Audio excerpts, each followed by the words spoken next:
اس کہانی کے شروع میں ہم ایک کپل کو دیکھتے ہیں جن میں وائف کا نام جیلن تھا۔ وہ دونوں ایک سمندر کنارے بیچ پر آئے ہوئے تھے۔ یہ دراصل یہاں پہ چھٹیاں منانے آئے ہوئے تھے اور سمندر کنارے یہ جس گھر میں رہ رہے تھے وہ لگ بھگ پانی کے اوپر ہی تھا، جو کہ پورا کا پورا لکڑی کا بنا ہوا تھا۔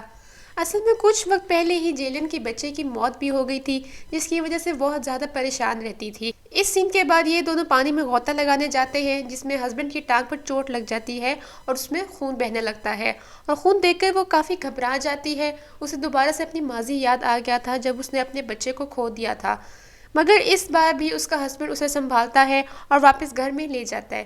جیلن خبروں میں دیکھتی ہے کہ سمندر میں بہت بڑا طوفان آنے والا ہے، لیکن وہ اس بات پر دھیان نہیں دیتی، اور پھر جب رات ہی سو رہی تھی تو سمندر کی بڑی بڑی لہریں ان کے گھر سے ٹکرانا شروع ہو جاتی ہیں۔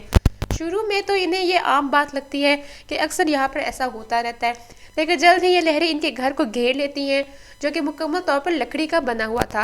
پانی اندر آنے لگتا ہے، جس سے ان کا گھر اب پانی میں بہنے لگتا ہے۔ یہ صورتحال دیکھ کر وہ بہت زیادہ پریشان ہو جاتے ہیں۔ باہر انہیں سمندر کنارے کچھ چٹانیں دکھائی دے لگتی ہیں، لیکن یہ دیکھ کر جینن اپنے ہسبینڈ کو وہاں جانے کا کہتی ہے، مگر اس کا ہسبینڈ اسے منع کر دیتا ہے اور یہ کہتا ہے کہ باہر کافی تیز طوفان آ گیا ہے، اس لیے ہمیں یہیں رہنا چاہیے۔ اس کے بعد وہ لوگ سو جاتے ہیں۔ پھر جب صبح ہوتی جیلن کی آنکھ کھلتی ہے، وہ دیکھتی ہے کہ ان کی ہر طرف پانی ہی پانی موجود ہے، اور یہ دونوں اپنے ٹوٹے ہوئے گھر کے ساتھ سمندر کے بالکل درمیان پھنس چکے ہیں۔ یہ دیکھ کر جیلن اپنے ہسبینڈ پر غصہ کرنے لگتی ہے کہ میں نے کہا بھی تھا کل رات کے سمندر کنارے چلتے ہیں، لیکن اس نے انکار کر دیا، کیونکہ یہ کنارے سے دور سمندر کے بالکل بیچ میں تھے، اس لیے نہ تو کوئی انہیں دیکھ سکتا تھا اور نہ ہی کوئی انہیں بچانے آ سکتا تھا، اور کیونکہ ان کا گھر لکڑی کا تھا وہ بھی پانی میں پڑا پڑا اب خراب ہو رہا تھا، اس لیے جلد از جلد انہیں کوئی حل نکالنا ہی تھا۔ لیکن اس کے ہسبینڈ کی ٹانگ پر کافی گہری چوٹ تھی، اس لیے وہ تیر بھی نہیں سکتا تھا۔ انہیں بھوک اور پیاس کا بھی احساس ہو رہا تھا، لیکن سب کچھ ڈوب جانے کی وجہ سے نہ تو ان کے پاس کچھ کھانے کو تھا اور نہ ہی پینے کو۔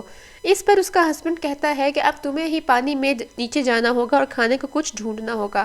اب ویسے تو جیلن کو پانی میں جانے سے ڈر لگتا ہے، لیکن وہ پھر بھی جاتی ہے، جہاں سے وہ ایک بیگ اپنے ساتھ لاتی ہے جس میں پانی کی بوتل موجود تھی، اور وہ اپنے ہسبینڈ کو پانی پینے کو دیتی ہے تاکہ اس کی طبیعت کچھ سنبھل سکے۔ اب اس کا ہسبینڈ کہتا ہے کہ تم پریشان نہ ہو، کوئی نہ کوئی ہمیں بچانے ضرور آئے گا، اور جو بوتل میں پانی تھا اسے سورج کے سامنے کرتا ہے تاکہ کوئی آگ یا دھواں پیدا کر سکے، لیکن ناکام ہو جاتا ہے۔ اب یہ اتنی بڑی مصیبت میں پھنس چکے تھے، مگر پھر بھی یہ حوصلہ رکھ رہے تھے اور خوش دکھائی دے رہے تھے۔ اب انہیں ایک ہیلی کاپٹر نظر آتا ہے، مگر بدقسمتی سے وہ کافی دور ہوتا ہے اور انہیں دیکھ بھی نہیں پاتا۔ جیلن چیختی ہے، چلاتی ہے، لیکن ناکام رہتی ہے۔ اس کے بعد انہیں وہاں ایک شپ نظر آتا ہے، وہ لوگ بلانے کی کوشش کرتے ہیں مگر ناکامی ہی انہیں ملتی ہے۔ اتنی ہی دیر میں ہسبینڈ پھر سے دھواں لگانے کی کوشش کرتا ہے۔ اس بار وہ کامیاب ہو جاتا ہے اور کافی دھواں پیدا ہونے لگتا ہے، مگر اس سے پہلے کہ شپ والے انہیں دیکھتے وہ مڑ چکے تھے اور پھر وہ کافی مایوس ہو جاتے ہیں۔ آج کے دن ان کے لیے مصیبتیں بڑھتی چلی جاتی ہیں، کیونکہ دھواں لگانے کے لیے جو آگ لگی تھی وہ ان کے گھر میں پھیل گئی تھی۔ آگ بڑھتی جا رہی تھی، اس لیے انہوں نے پانی میں چھلانگ لگا دی۔ پانی میں کود کر یہ اپنے گھر کو جلتا ہوا دیکھتے ہیں، جہاں کچھ دیر پہلے انہوں نے پناہ لی ہوئی تھی۔ ان کے سامنے کچھ لکڑی کے ٹکڑے موجود ہوتے ہیں جن کی مدد سے یہ تیرنے لگتے ہیں، کیونکہ اس کے ہسبینڈ کی ٹانگ سے خون نکل رہا تھا، تو کہ یہ سمندر کی میں موجود شارکس کو بھی دعوت دے رہا تھا۔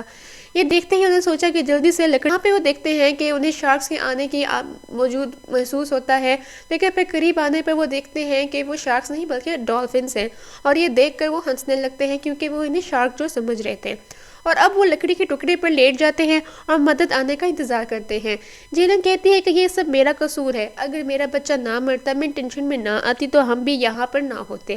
اس پر اس کا ہسبینڈ ہمت رکھنے کا کہتا ہے۔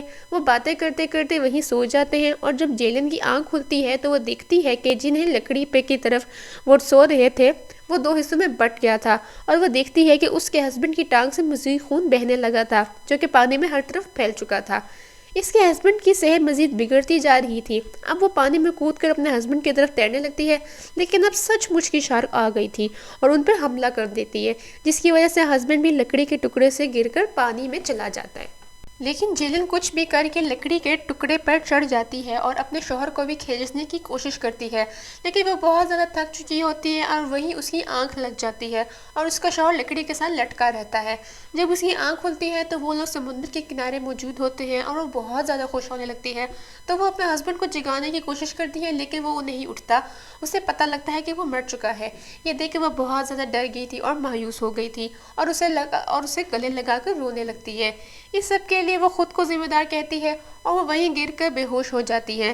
صبح جب اس کی آنکھ کھلتی ہے تو اس کے ہسبینڈ کی لاش اس کے پاس موجود نہیں ہوتی، کیونکہ سمندر کی لہریں اسے دوبارہ پانی میں لے گئی ہوتی ہیں۔ کیونکہ وہ اپنے ہوش میں نہیں تھی، اس لیے وہ اپنے شوہر کی لاش کو زمین پر لانے کے لیے دوبارہ پانی میں چلی جاتی ہے، لیکن اسے پھر سے شارک کا سامنا کرنا پڑتا ہے اور اس کی ٹانگ کافی زخمی ہو جاتی ہے۔ وہ خود کو سنبھالتے ہوئے واپس ساحل پر آ جاتی ہے۔ اسے وہاں پر کچھ اونچے چٹان نظر آنے لگتے ہیں۔ وہ ان چٹانوں پہ مشکل سے چڑھتی ہے اور ادھر جا کر اسے نظر آتا ہے کہ قریب سمندر میں ایک گول کشتی میں ایک آدمی لیٹا ہوا تھا۔ وہ پہچان جاتی ہے کہ وہ آدمی ایک فشر مین ہے۔ اسے دیکھ کر جیلن بہت خوش ہو جاتی ہے۔ وہ کشتی میں جا کر اس آدمی کو نیند سے اٹھاتی ہے اور اسے اپنے بارے میں بتاتی ہے کہ میرے شوہر کی موت ہو گئی ہے اور میں آئی لینڈ پر اکیلی ہوں، مجھے تمہاری مدد کی ضرورت ہے۔ وہ آدمی ان پڑھ ہوتا ہے اور انگلش سمجھ نہیں پاتا۔ جیلن اسے اپنی ٹانگ کا زخم بھی دکھاتی ہے۔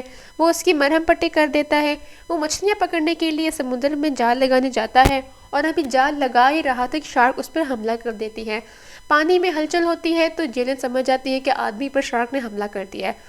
وہ کچھ آوازیں دیتی ہے اور اس کے بعد وہ آدمی کو سمندر سطح پر آ جاتا ہے، مگر زخمی حالت میں۔ جیلن اس کی مدد کر کے اس کے پانی میں کود جاتی ہے، لیکن اس دفعہ شارک ان دونوں پہ حملہ کرتی ہے اور جیلن مشکل سے بوٹ پر چڑھ جاتی ہے، لیکن فشرمین شارک کی ضد میں آ کر مارا جاتا ہے۔ جیلن کافی دکھی ہو جاتی ہے۔ ابھی شارک اس پر دوبارہ حملہ کرنے ہی والی تھی کہ جیلن بوٹ میں موجود ایک تیز دھار بلیڈ شارک کے اوپر پھینک دیتی ہے، جس وجہ سے شارک کو وہاں سے بھاگنا پڑتا ہے۔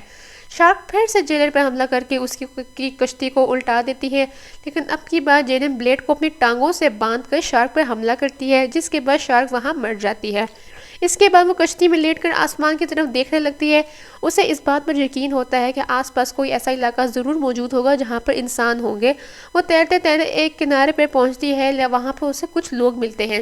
انہیں دیکھ کر تو وہ بہت ہی خوش ہونے لگتی ہے اور سوچتی ہے کہ اب خطرہ ٹل گیا ہے۔ جیلن یہ دیکھ کر سکون کا سانس لیتی ہے۔ اسے اپنے شوہر کی موت کا دکھ بہت زیادہ ہوتا ہے، مگر اس نے اس حقیقت کو قبول کر لیا تھا۔ اس نے اس سفر پر سیکھا کہ چاہے جتنی بھی مشکلات آئیں، انسان کو کبھی ہمت نہیں ہارنی چاہیے، ہمیشہ مشکلات سے لڑنا چاہیے۔